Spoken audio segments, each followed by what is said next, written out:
जिसने अपने राक्षसी स्वभाव से, अपनी बुराइयों से इतनी महानता पाली कि वो भगवान का, ईश्वर का नाम लेने वालों से भी नफरत किया करता था।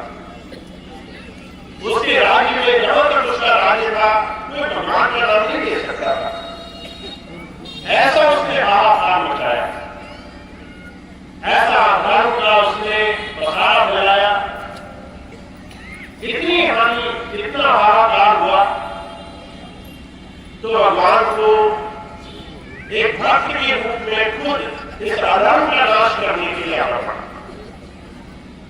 आज आप अगर हमारे रात्रि जीवन को देखें, हम अगर होली मना रहे हैं तो हमारी होली के चरितार्थ उसके सही स्वरूप के साथ जुड़ जाए तो आनंद ही आनंद आ जाए। हमारे जीवन में धर्म आ जाए और हमारे जीवन में हम अधर्म का विरोध करने वाले बन जाए। सिर्फ भारत ही एक ऐसा देश है जहां धर्म को सिर्फ रूढ़ मात्रा, सिर्फ भेड़ चाल का एक रूप नहीं माना गया। अष्टांग योग में कहा गया है, आप तिलक चंदन लगाने से, आप यज्ञ हवन करने से, आप कलावा बांधने से हिंदू नहीं हो जाएंगे। आप धर्म को सिर्फ बाहरी चिन्हों को पालन करने से नहीं हो जाएंगे। धर्म बिना अध्यात्म के संभव नहीं। अध्यात्म का अगर आप संधि विच्छेद करें, अध्यात्म है क्या? अध्ययन, आत्म अपना अध्ययन करना। तुम कौन हो? तुम संसार में आ गए जन्म लेकर के, तो तुम हो कौन? तुम्हारा स्वरूप क्या है? अगर तुम सब कुछ हो तो फिर संसार से जाओगे नहीं हो। जब इतनी मेहनत करके सब बना रहे हो, इतना भाग दौड़ कर रहे हो, जमीन जायदाद, रुपए, पैसे, मान सम्मान के लिए छोड़ना क्यों है? ये तो हमेशा रहना चाहिए। इस बात का अध्ययन करना, अपने आप को जानना, अपने आप के हर एक विषय को खूब खोद करके देखना, ये धर्म की सबसे पहली सीढ़ी रही है। आप अगर अपने भारतवर्ष में देखें, हिंदू धर्म से बौद्ध धर्म निकला, जैन धर्म निकला, सिख धर्म निकला, और सारे धर्मों की शुरुआत हुई अपने आप को जानने से। बुद्ध जब निकले तो वो ही जानना चाहते थे मैं कौन हूं, मेरा जन्म क्यों हुआ है। महावीर जब निकले तो ये जानना चाहते थे मेरे जीवन का अर्थ क्या है। सिख गुरुओं ने जब ये जानने की कोशिश करी कि जीवन क्यों मिला है, तो उन्होंने बहुत लंबी यात्राएं की, दुनिया भर की सैर करी जानने के लिए कि जीवन का अर्थ क्या है। आप और हम आज धर्म आसानी से जीवन में नहीं ला सकते। धर्म को लाने के लिए जीवन में जीवन की शुद्धता की आवश्यकता है। और पातंजलि योग दर्शन में कहा गया है, तुम अपने जीवन में अधर्म को समझ सकते हो, धर्म समझने की बड़ी मेहनत करनी पड़ेगी। अधर्म समझना क्या है? अपने स्वार्थ के लिए दूसरे को नुकसान जो पहुंचाए वो अधर्मी है। मेरा फायदा हो जाए इसके लिए मैं तुम्हारा सुख नहीं देखूंगा, मैं तुम्हारे ऊपर पैर रखना चला जाऊंगा, मैं तुम्हें काट दूंगा क्योंकि मुझे अपना फायदा देखना है। ये अधर्म। और जो कहा करते थे अधर्म की परिभाषा बड़ी आसान है, धर्म की परिभाषा बड़ी मुश्किल है। धर्म के लिए तुम्हें अपने आप को खोजना पड़ेगा, अपने आप को जानना पड़ेगा। और पातंजलि योग दर्शन में बहुत स्पष्ट कहा गया है, गुरु के पास जब तुम जुड़ते हो तो तुम्हें तुम्हारे जीवन में धर्म की तरफ ले जाने के लिए पहले अध्यात्म से जोड़ता है। और अध्यात्म से जोड़ने के लिए पहली 5 कड़ियां शरीर से जुड़ी हैं, बाकी की 3 कड़ियां अंतर ध्यान से जुड़ी हैं। यम, नियम, आसन, प्रत्याहार, प्राणायाम, ये 5 चीजें ऐसी जो तुम्हें बाहर से ठीक करनी पड़ेगी। यम क्या हुआ? चोरी न करना, झूठ न बोलना, पराया हक न मारना, तुम ब्रह्मचर्य की रक्षा करना और जरूरत से ज्यादा संग्रह मत करना। तुम अपने जीवन को ऐसा बनाना जिससे तुम्हारा जीवन संसार में बहुत मेहनत करे और कम से कम दूसरे का हक न मारे। नियम क्या है? तुम्हें अपने जीवन में तप से, संतोष से, शौच से, अपने जीवन में अपरिजन से, अपने इस रोज सुबह से लेकर शाम तक के जीवन में कैसे जीना है, फिर तुम्हें आसन आना चाहिए। तुम थोड़ी देर मौन में बैठ सको। 24 घंटे होंगे, कम से कम 10 मिनट तो देते हो कि भगवान को। जब भगवान को 10 मिनट देते हो तब तो मेहमान करते हो। आज हम आगे मन करते हैं ईश्वर की भक्ति के लिए और हमारी अपनी निजी चीजें मांग लेते हैं। आगे मन करी हे भगवान बच्चे पास हो जाए, बीमारियां दूर हो जाए, मुकदमे दूर हो जाए। 5 मिनट अपने ईश्वर को याद किया, वहां भी अपने पद से छुटकारा नहीं मिला, वहां भी मैं ही मैं भरा रहा, वहां भी अपने ईश्वर को 5 मिनट ईमानदारी से याद नहीं कर पाए। तो पतंजलि योग सूत्र में कहा है तुम्हें आसन भी आना चाहिए। तुम मौन में बैठो 5 मिनट चुपचाप और देखो तुम्हारे मन में क्या क्या करनी पड़ रही है, मन कैसे कैसे खेल खेल रहा है, मन कहां में ले जा रहा है। कई जगह पर ऐसी ऐसी जगह ले जाएगा कि तुम्हें आश्चर्य हो जाएगा। मुझे स्वामी जी के जीवन की घटना याद है। शामी में जब स्वामी जी ने सत्संग शुरू किया तो एक चौधरी साहब आए, सत्संग होता था तो गुरु बैठ के सुन लेते थे। स्वामी जी ने सत्संग में कहा कि गुरु जब नाम देता है तो हम सर्वे उत्तम से सुन लेता है। अब चौधरी साहब को जो है अंदर से जिज्ञासा हुई, हम भी ध्यान सीख लेते, इसमें सीखने में क्या बुराई है, अच्छा लगेगा तो रखेंगे, नहीं रखेगा नहीं रखेंगे। आप सत्संग के बाद नाम लिया तो स्वामी जी उन दिनों सत्संग में नाम जब लिया करते थे तो 2 चीजें कहा करते थे। स्वामी जी कहने लगे नाम जो है कोई जड़ी बूटी नहीं है, नाम करना पड़ेगा। गुरु जी की याद में ध्यान करोगे तो गुरु जी सारे काम तुम्हारे बना के रखेंगे। नाम का तरीका सिखा दिया, युक्ति सिखा दी, कैसे मौन में बैठना है, आंखें बंद करके अपने प्रभु को समर्पित करके बैठ जाओ, किसी चीज के पीछे मत भागो, जो हो रहा है उसे देखो, दृष्टा बनो और जो तुम्हारे मन की तरंगे हैं उनको धीरे धीरे शांत हो जाने दो। अब ये स्थिति ध्यान के लिए आसान है। इस बात को स्वामी जी ने कहा, चौधरी साहब घर गए, ध्यान के लिए आंखें रोक करके बैठे तो बार बार ये याद आया कि कोई इंसान उससे बुलाई ले गया था उधार, और बुलाई कौन ले गया नाम न याद आया। बड़े परेशान, ध्यान करने बैठे थे, ध्यान किया पूरा समय बुलाई कौन ले गया ये सोचते सोचते समय निकलने लगा। 1 दिन निकला, 2 दिन निकला, 4 दिन निकला, जैसे बुलाई याद आए तो ध्यान भंग हो गया, उठकर बैठ गए, कहे आज नहीं हो पाएगा कल करेंगे। महीना गुजर गया। अगले महीने स्वामी सत्संग में आए तो चौधरी साहब आए स्वामी जी के सत्संग में। स्वामी से कहने लगे स्वामी जी ध्यान करना था मुश्किल काम है। स्वामी जी कहने लगे क्यों मुश्किल है? कहने लगे ध्यान तो मैं कर लेता पर ये बुराई ध्यान नहीं करने देती। स्वामी जी बड़ा आश्चर्य हुआ, कहने लगे हमने तो बुराई का जिक्र भी नहीं किया मुझे ध्यान के समय। वो कहते हैं आपने तो नहीं किया पर मन से बुराई फंसी गई, न जाने कौन ले गया, उसका ध्यान मन से नहीं जाता। मुझे कहा करते थे हमारे मन की स्थिति हम और आप की जान नहीं पा रहे हैं। हमें लग रहा है कि हम गुरु जी के ध्यान में लगे, पर धर्म सिर्फ कहने सुनने बाहरी चिन्ह चक्र धारण कर लेने का नाम नहीं। भारत में हमेशा धर्म जीवन की शुद्धता का नियम रहा है। पहले जीवन शुद्ध करो, आचरण शुद्ध करो। इसीलिए उनके पास ही महाराज कहा करते थे धर्म न धर्म पुस्तकों में न धर्म स्थानों में, धर्म आचरण में। तुम्हें अपने आचरण में धीरे धीरे धर्म को धारण करना पड़ेगा। तुम्हें अपने जीवन में अच्छाई को धारण करना पड़ेगा, बुराई को निकालना पड़ेगा। अपने जीवन में तुम्हें इन 5 चीजों से बाकी जीवन सुधारना है।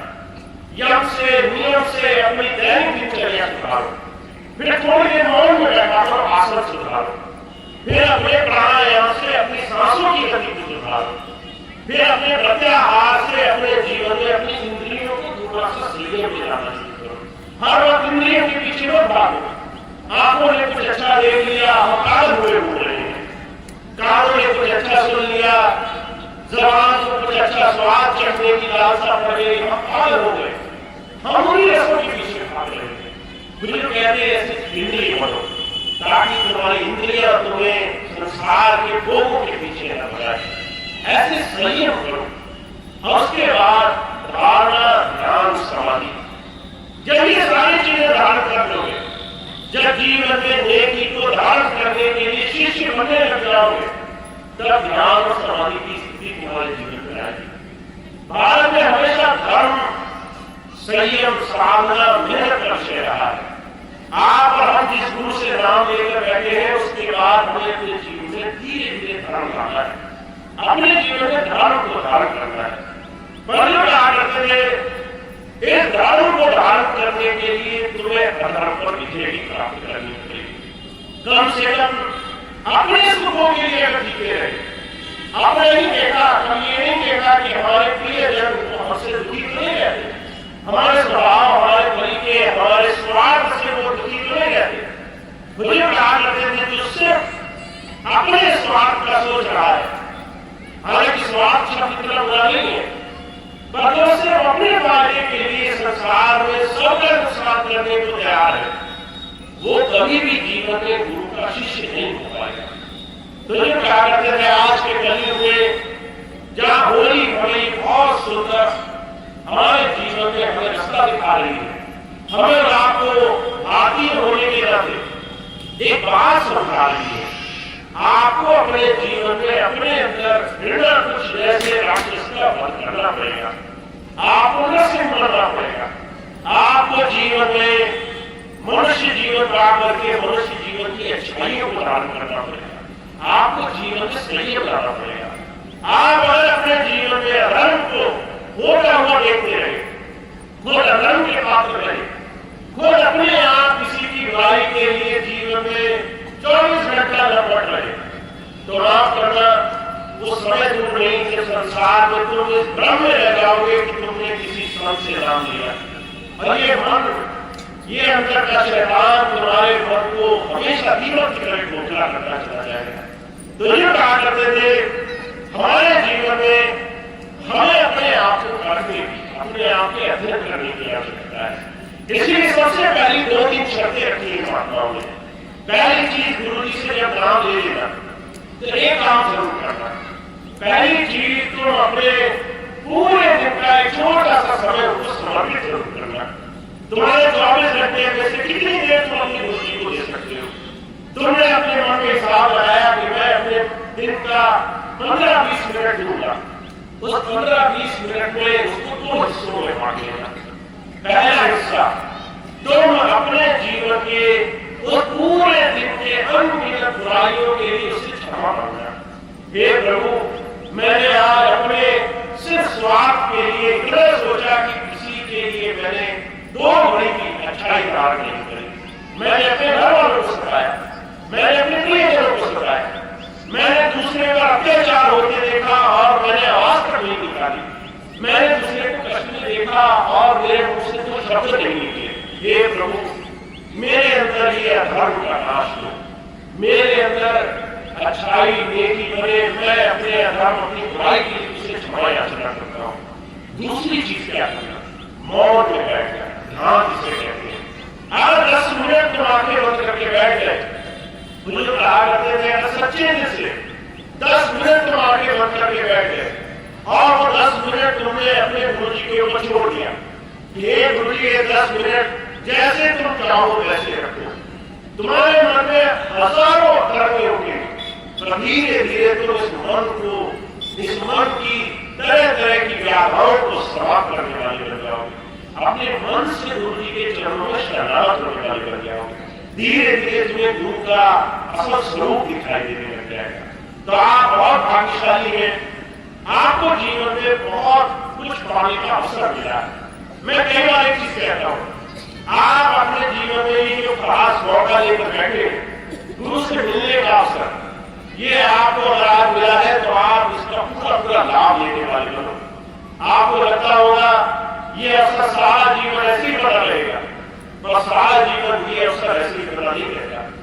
अभी कुछ दिन पहले लखनऊ में सत्संग हुआ, मैंने यही बात वहां दोहराई, जब आप अपने बच्चों को स्कूल भेजते हो तो आप अपने बच्चे को एक समय अंतराल के रूप स्कूल भेजने का नियम बनाते हो। आपको पता है ये बच्चा 12वां पास हो जाए, ये बच्चा बैचलर पास हो जाए, मास्टर कर ले, इसमें उसको 20 साल 25 साल लग जाए, पढ़ाई कर ले, अध्यापन कर ले, इतनी देर वो स्कूल जा सकता है। पर क्या आप सोचते हो कि बच्चे को एक ही क्लास में सारा जीवन बैठना पड़े? अगर वो 5वीं क्लास में जा रहा है तो फिर वो करके सारी जिंदगी उस 5वीं क्लास में बैठा रहे, क्या आप इसको उचित मानोगे? क्या इसको आप अच्छा मानोगे? आप विचार करोगे और आप कहोगे या तो पढ़ने वाले में कोई कमी रह गई या पढ़ाने वाले ने पूरी तरह से पढ़ाया नहीं। पर एक ही बच्चे को एक साल ज्यादा और ज्यादा हो जाए, 2 साल से ज्यादा एक क्लास में बैठने का कोई हक नहीं। पढ़ने की भी एक सीमा होती है, किसी चीज को जानने की भी एक सीमा होती है, क्योंकि जानना बुजुर्ग कहा करते थे बहुत छोटा सा फर्क है, उस जानने के बाद उसका आपको जीवन में अनुभव करना पड़ेगा। महात्मा बुद्ध के जीवन की छोटी सी घटना सुनाकर मैं बात को आपके सामने रखने की कोशिश करता हूँ। महात्मा बुद्ध के पास एक शिष्य गया, पूर्ण बनकर के, पूर्ण उसका नाम रखा गया। जब पूर्ण गुरु जी के पास रहता है तो गुरु जी के पास एक चीज सीखी उसने कि गुरु जी को कहे करना बस नहीं है। गुरु जी कहते रहे तो दिन है, रात है तो रात है, वो कहे सुख है तो सुख है, दुख है तो दुख है। पूर्ण पूरी तरह से गुरु जी को समर्पित हो गया। दिन रात जैसा महात्मा बुद्ध कहते थे वैसा हो करता था।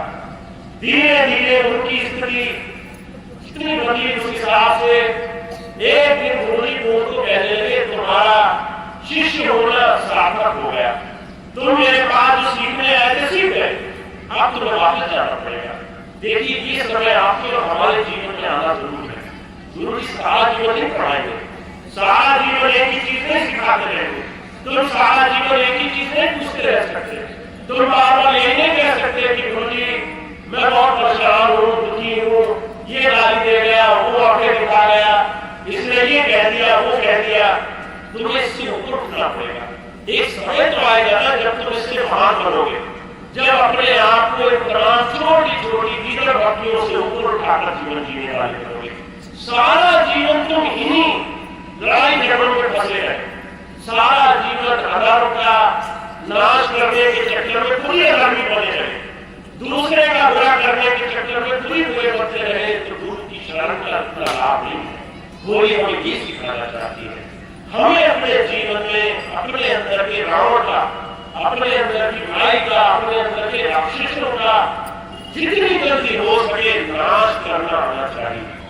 अपूर्ण जीवन की घटना से कुछ नहीं है। गुरु जी ने एक समय के बाद गुरु को कहा तुम्हारा मेरे पास शिष्य बनकर आने का काम पूरा हो गया, अब तुम जाओ और जा करके लोगों को ज्ञान दो, जो सीखा है मुझसे वो आकर जाकर लोगों को बताओ। तो पूर्ण कहने लगा महाराज मुझे तो नहीं लगता कि मैंने कुछ सीखा होगा, मैं जैसा पहले था वैसा आज हूं, जैसे पहले चुपचाप आपकी बात मानता था वैसे आज करता हूं, क्या सीखा मैंने? तो गुरु जी ने 3 सवाल पूछे पूर्ण से। कहने लगे पूर्ण अगर मैं तुम्हें हुक्म देता हूं कि तुम आश्रम छोड़ दो, तुम जाओ लोगों के बीच में और जाकर धर्म चर्चा करो, ईश्वर की चर्चा करो, परमात्मा सर्वशक्तिमान है, उस परमात्मा के आगे झुकाना सिखाओ लोगों को। अगर तुम सत्संग करो और वहां जब तुम जाओ और लोगों से उस ईश्वर के साथ जुड़ने की बात करो और लोग नाराज हो, गालियां निकाले तुम्हें, लोग बड़ा बुरा बोले, तो क्या करोगे? उस समय का माहौल ये था।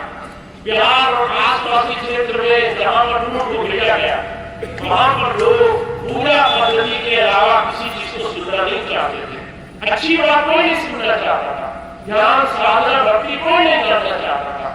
पूर्ण को जब भेजा तो गुरु जी जानते थे जब ये सत्संग करेगा तो लोग क्या विरोध करेंगे। तो गुरु जी ने पूछा जब लोग विरोध करेंगे तो क्या करोगे? तो पूर्ण कहने लगा महाराज मैं क्या कर सकता हूँ, मैं तो खुद अकेला उन लोगों के बीच में आपकी बात सुनाने गया। अगर लोग मुझे बुरा बुरा कहेंगे तो मैं तो धन्य बनाऊंगा। हे गुरु अच्छा हुआ ये लोग सिर्फ गालियां निकाल रहे हैं, मुंह से ही बुरा बोल रहे हैं। अगर मुझे मारने पीछे आ जाए तो ही मैं इनका क्या बुरा कर सकता हूँ? मैं अकेला ये हालात मेरे पास क्या बस है, मैं तो तुम्हारे ऊपर छोड़ दूंगा। हे प्रभु तुम जानो तुमने अच्छा ही किया, सिर्फ गाली दे रहे हैं। अगर हाथ पैर छोड़ने लगे तो भी मैं कुछ नहीं कर सकता था। अब गुरु जी ने दूसरा सवाल पूछा, कहने लगे तुम कल्पना करो अगर ये तुम्हें मारने नहीं आ जाए, मारने लगे तो क्या करोगे? तो पूर्ण कहने लगा महाराज मैं तो शुक्र मनाऊंगा, आप ही का धन्यवाद करूंगा, कम से कम मार ही छोड़ दे रहे हैं। अगर जान से मार देंगे तो मैं क्या करूंगा इनका? अकेला इंसान मेरे में कितनी शक्ति है, शक्तिमान तो तुम हो, ताकत तो तुम्हें है, मैं अपने आप क्या कर सकता हूँ? यदि बात यही तो गुरु जी ने तीसरा सवाल पूछा, कहने लगे कौन अगर ये तुम्हें जान से ही मारने लग जाए, आज ही मारने का पूरा संकल्प ले तो क्या करोगे? तो कहने लगा कहूंगा गुरु जी धन्य है, ये सारा जीवन का जुलाम ही कट गया, बड़ा मुसीबत में था। जहां जाओ लोग गालियां दे मारे पीटे, एक बार में ही सब काम निकल गया। मुझे तो आपकी दया का बड़ा एहसास होगा कि ऐसा होने से जीवन के सारे संकट कट गए। गुरु जी कहने लगे और हम तो कोई नहीं करा सकता जिसे दूसरे की बुराई बुरा न बना सके, जिसे दूसरे का कष्ट, दूसरे का गलत स्वभाव गलत करने पर मजबूर न कर सके, जिसे मृत्यु भी न मार सके, जिसे मारने का संकल्प लेकर आए हुए लोग भी न बदल सके। ऐसा अगर मेरा एक शिष्य हो गया तो समझ लो संसार में उसको हरा नहीं सकता है, उसका कोई भाव मापा नहीं कर सकता है। संत तुम्हें ऐसा महान बनाना चाहता है, लोग तुम्हें हजार बुराइयां करें पर तुम्हारे अंदर की अच्छाई न पा सके, लोग तुम्हें हजार बुरा करना चाहे पर तुम धर्म का रास्ता न छोड़ो, तुम जीवन में उस प्रभु की प्रभुता का रास्ता न छोड़ो, तुम उस परमात्मा के लिए अपने जीवन की अच्छाई न छोड़ो। बुजुर्ग कहा करते थे जिस दिन हम ये बात समझ गए कि हमें अपने जीवन में अपने अंदर धर्म धारण करना, उस दिन हमारे जीवन में भक्ति आसान हो जाएगी, उस दिन गुरु के पास बैठना एक पल सार्थक हो जाएगा। उस दिन हमसे मिलेंगे नहीं स्वामी जी से, हम मिलने नहीं जाएंगे गुरु जी से, हम उनके पास एक पल उनसे कुछ लेने के लिए अपने जीवन में प्रयास करते रहेंगे। आज मैं अपने गुरु से क्या लेकर जाता हूँ, तो वही हम सिर्फ इतनी बात बता रही है। आपके जीवन में आप धर्म के रास्ते पर लगो और धर्म का फायदा जब अपने परिवार में, अपने घर में, अपनी समाज में, अपने स्वभाव में, अपने आचरण को गुरु धारण कर दोगे, आपके चारों तरफ का माहौल आपकी अच्छाई से जाना जाएगा। लोग आपके गांव में इस बात से जाने जाएंगे कि आप किसी गुरु के शिष्य के गांव में रहते हो, लोग इस बात से जाने जाएंगे कि ये इंसान अपने जीवन में अपने आप को उस प्रभु के आश्रय जीने वाला ऐसा बना है। और जो कारण है दूसरी चीज ध्यान रखना, अपने आप को अधर्मी मत बनाना, अपने आप को अपने स्वार्थ, अपने फायदे के लिए दूसरे को पीड़ा देता हुआ मत बनाना। और अगर कोई पीड़ा देता हुआ मिल जाए तो चुप भी मत बैठना। अगर तुम किसी को अधर्म करता हुआ देखो, स्वामी जी कहा करते थे जितना पाप कोई खुद किसी का नुकसान करके कमा सकता है, उतना ही किसी का नुकसान होता हुआ देख करके चुप रहने की आप उतनी ही पाप के भागीदार बनोगे। आपके सामने कोई गलत काम कर गया और आप चुपचाप देखते रहे, आपने मुंह नहीं खोला, आप गलत को देख करके अपने आंखें पलट कर चले आए कि चलो मेरा क्या बिगड़ा, मेरे साथ तो बुरा नहीं हुआ। मुझे कहा करते थे तुम उसके साक्षी बने, तुमने गलत उसे देखा, किसी के ऊपर कष्ट देखा, किसी के ऊपर बुराई देखी, किसी के साथ अधर्म होता हुआ देखा और तुमने आवाज तक नहीं उठाई, ये अधर्म भी तुम्हारे जीवन का हिस्सा नहीं होना चाहिए। तो वही हमें बहुत कुछ सिखा रही है। वही कहती है जीवन में गुरुमय बनो, और गुरुमय बनने का सिर्फ एक तरीका है, अपने अंदर धर्म धारण करो और अपने चारों तरफ अधर्म न फैले दो, अपने चारों तरफ अधर्म का कभी भी विकास न होने दो और उसकी शुरुआत अपने आप से करो। खुद जाकर किसी को गाली न देना, खुद जाकर किसी को कष्ट न पहुंचाना, खुद जाकर के अपने आचरण से किसी जीवन में बुरे काम के साक्षी मत करना, खुद नशा मत करना, खुद मांस मत खाना। और उसके बाद अगर कोई खाता पाया जाए तो वहां पर बोलने के अधिकारी तुम बनोगे, वहां पर अच्छाई करने के अधिकारी तुम बनोगे। तो जो कहा करते थे हमारे जीवन में धर्म कब आएगा, हिंदू धर्म कब बचेगा, हमारे जीवन में मानवता तब बचेगी जब हम अपने जीवन में आचरण से अपने प्रभु को लेकर घूमेंगे, जब अपने हृदय में अपने ईश्वर को, अपने स्वामी को हम अपने हृदय में धारण करके घूमेंगे। ऐसा जीवन त्याग से बनेगा, ऐसा जीवन संयम से बनेगा। हर रोज जब तुम सुबह उठोगे, कभी साहब कहा करते थे सूरमा का रण में जूझना, सूरमा का रण में जूझना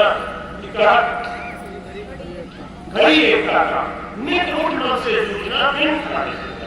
अगर आप सुबह उठे और उठ करके आपने एक बार अपने मन को देखा, ये मन आपको गिराने की कोशिश करेगा। और ये कहा करते थे आप हमारे इस मन पर विजय प्राप्त करें। हर रोज उठकर आपने अपने मन को उस प्रभु के चरणों में समर्पित करना शुरू कर दिया, तो आप धीरे धीरे वो सच्चे सूरमा कहलाएंगे जिसके लिए आपके गुरु में शरण आने का सौभाग्य आपको प्राप्त हुआ है। तो हमें और आपको बहुत सुंदर अवसर मिला है इस जीवन को हमें धीरे धीरे संयम से, त्याग से गुरु के चरणों में जोड़ना है। और जो एक ही बात कहा करते थे कि आपको लगेगा कि संसार में बाहर से कोई उपकार करने आएगा, और आपके जीवन में चमत्कार तभी शुरू होगा जब आप स्वयं अपने जीवन में एक कदम उस प्रभु की तरफ बढ़ाओगे। तो हर रोज सुबह उठो और एक बार अच्छाई की तरफ उसी दिन उसी क्षण से जीवन में कदम उठाने का प्रयास करो। तो होली के इस महान पर्व पर, होली के बहुत सुंदर अवसर पर हम बाहरी होली तो खेल चुके हैं और हमारे जीवन में हम अपने जीवन में अपने अधर्म पर, अपने जीवन को धर्म की तरफ ले जाने का कुछ संकल्प ले, तो जीवन में आनंद आएगा, तो जीवन में गुरु की शिक्षा हमारे जीवन का आधार है। तो आप और हम इस शुभ घड़ी का लाभ उठाएं, अपने जीवन को ऐसे जिए जिससे हमारे जीवन में हम धीरे धीरे इस आध्यात्म को इस गुरु की शिक्षा के साथ जोड़ने का सुंदर अवसर जीवन में प्राप्त कर सकें। तो इसके लिए आप जो भी प्रयास कर ले, जो भी आप जीवन में समय निकाल सके, वो बहुत शुभ घड़ी होगी आपकी जीवन की। तो आप ऐसे शुभ अवसर से, ऐसे अपने जीवन में शुभ अवसर से अपने जीवन को सार्थक करें, ऐसी मेरी प्रार्थना है, ऐसी स्वामी जी से हमेशा प्रार्थना रहती है। हमें और आपको जो शक्ति दे, हम अपने जीवन में सही दिशा में बढ़ने के लिए कभी संकोच न करें, अपने जीवन में सही दिशा में बढ़ने के लिए हमेशा हम प्रयास करते हैं। इतनी बात है कि मैं आज अपनी बात समाप्त करूंगा। आपको का बहुत बहुत धन्यवाद। आज आपने बहुत सुंदर समय दिया, अपना कीमती समय देकर के आपने हमारे सत्संग का इतना सुंदर आयोजन हुआ। अभी कार्यक्रम समाप्त होगा इस प्रार्थना के साथ, उसके बाद कुछ हमारे सभी भाई बहन सहयोग करेंगे। कल का सत्संग यहाँ से 20 किलोमीटर दूर धनपुरा जो मथुरा में लगता है वहाँ पर होगा। जो भी भाई बहन वहाँ पहुँच सके, वहाँ पहुँच करके कल के कार्यक्रम का जरूर लाभ उठाएंगे। मैं एक छोटी सी बात आपको बताऊँ, आप सभी भाई बहन थोड़ा सा अनुरोध भी है आपसे, ये जो आपका गाँव है बहुत सत्संगियों का, बहुत सारे प्रेमियों का ये निवास स्थान है। बहुत से लोगों की इच्छा रहती है कि भैया हमारे यहाँ आए, हमारे घर आए, पर हमने पिछले महीने से छोटा सा प्रयास रखा है कि जो सत्संग का दिन हो उस दिन ज्यादा से ज्यादा समय आप सबको सत्संग के माध्यम से दिया जाए। हमें पिछले 1 साल से ऐसा हो रहा था कि सत्संग वाले दिन बहुत से लोग अनुरोध करते थे हमारे घर आ जाए, और जो सत्संग जिस भाई बहन जिस प्रेमियों ने दिया वो बेचारे इंतजार करते रहते थे कि भैया जी कब सत्संग में पहुंचेंगे। तो हम सब ने लेकर के थोड़ा सा प्रयास किया है कि सत्संग का दिन है, उस सत्संग के दिन ज्यादा से ज्यादा समय संगत को जो सत्संग के स्थान पर आती है उसको दिया जाए।